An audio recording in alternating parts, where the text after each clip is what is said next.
안녕하세요. 국립산림과학원 유림입니다. 이번 시간에는 저와 함께 독버섯 구별법에 대해 알아보도록 하겠습니다. 먼저 숲속의 독버섯에 대해 살펴보겠습니다. 식용버섯과 독버섯의 구별법은 따로 있는 것이 아닌데요.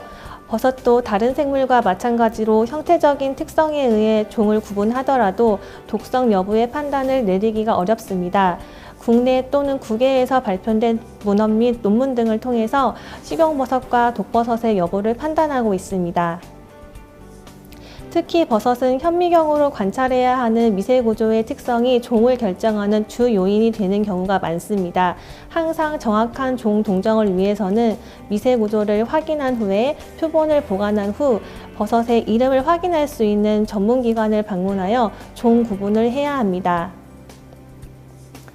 독버섯 중독사고는 버섯의 색깔과 모양, 곤충이 먹는 것의 유무, 찢어지는 양상 등으로 식용버섯과 독버섯을 구분할 수 있다는 오류를 범하기 때문에 발생하는데요. 한국인이 흔히 접하는 식용버섯의 종류와 유사한 독버섯들이 많으므로 야생버섯을 채취하여 식용할 경우에는 반드시 주의해야 합니다. 그렇다면 독버섯에 대한 오해로는 어떤 것들이 있을까요? 첫 번째 오해는 독버섯은 색깔이 화려하고 원색일 것이라고 생각하는 것입니다. 독버섯이 아닌 버섯들 중에서도 색깔이 뚜렷한 버섯이 있습니다. 독버섯을 색깔로 구분하는 것은 어렵습니다. 두 번째 오해는 독버섯은 세로로 잘 찢어지지 않는다는 것인데요. 대부분의 우산 형태의 버섯은 세로로 찢어지기 때문에 독버섯도 세로로 잘 찢어질 수 있습니다. 그리고 세 번째 오해는 독버섯은 대에 띠가 없다는 것인데요. 맹독성 독버섯 중에서 광대버섯류에는 턱 빠진 대에 띠가 있습니다.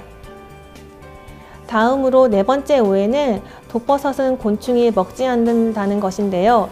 대부분의 버섯은 곤충이 먹이로 이용되는 것이기 때문에 이것도 잘못된 말입니다.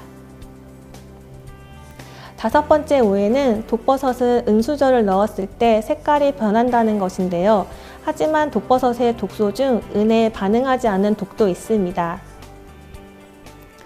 마지막으로 여섯 번째 오해는 염장을 하거나 들기름을 넣고 요리하면 독버섯의 독을 중화시킬 수 있다는 것입니다.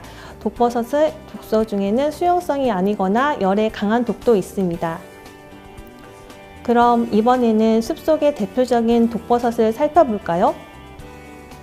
먼저 도구상 광대버섯이라는 독버섯이 있는데요. 이 버섯은 죽음의 천사라는 별명이 있을 정도로 맹독성 버섯입니다.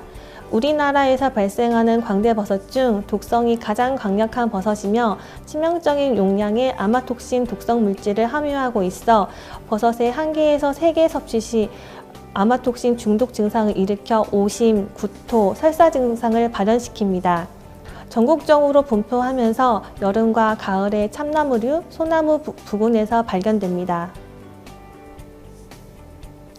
도구상 광대버섯은 식용 가능한 큰갑버섯 등 우산 모양의 큰 버섯들과 비슷하여 중독사고를 일으킵니다.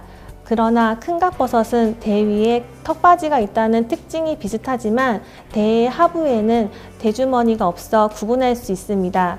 또한 도구상 광대버섯은 버섯의 표면에 KOH 용액을 떨어뜨렸을 때 노란색으로 변하는 특징이 있습니다. 삿갓외대버섯은 땅에서 나는 느타리버섯이라고 불리우며 식용 가능하다고 오인하여 위장관 자극 중독사고를 일으킵니다. 주로 늦은 여름과 가을에 화렵수림에 땅 위에서 물이 지어 발생합니다. 두엄먹물버섯은 국내의 농가 주변이나 들판에서 흔히 아침에 발견되는 버섯이며 해가 뜨면서 먹물처럼 녹아내리는 특징이 있습니다. 봄과 가을의 정원, 화전지, 도로변의 퇴비더비 주변 또는 부식질이 많은 곳에서 발생하며 종종 화렵수의 부우목에서 물이 지어 발생합니다. 알코올과 함께 섭취하면 소화기 장애인, 구역질, 구토, 복통 등을 유발하면서 증상은 3, 4일 정도로 지속되다가 자연 치유됩니다. 이 버섯은 알코올 중독 치료제와 같은 증상은 아니지만 알코올이 버섯의 독 성분 흡수를 촉진하거나 또는 위장장애를 일으키는 데 영향을 미칠 수도 있습니다. 담갈색 송이는 이름과 같이 송이버섯과 비슷하여 식용으로 오인하여 구토, 설사 등의 중독사고를 일으킵니다. 송이버섯은 소나무림에서만 발생하는 것과 달리 담갈색 송이는 가을에 침엽수림뿐만 아니라 화렵수림에서도 발생합니다. 버섯의 갓은 전체적으로 젓갈색이고 중앙 부분이 진한 색을 띠는 것이 특징입니다. 습도가 높을 때에는 버섯 표면에 점성이 생기며 버섯 조직이 상처를 내면 담갈색으로 변색되는 것이 특징이 있습니다. 독송이는 가을철에 버섯이 발생하며 송이버섯과 비슷한 외형 때문에 식용으로 오인받아 중독사고를 일으킵니다. 특히 중추신경계에 작용하는 이보텐사를 함유하고 있는 독버섯입니다. 곤충에 강한 살균 작용을 하는 독소 성분도 함유되어 있는데 파리와 같은 곤충을 잡는 데 이용되기도 합니다. 소나무림에서 자라는 송이버섯과 달리 신갈나무와 졸참나무림에서 발생하므로 송이버섯과 구분하여 주의가 필요합니다. 이번 시간에는 독버섯 구별법에 대해 알아보았습니다. 수고하셨습니다.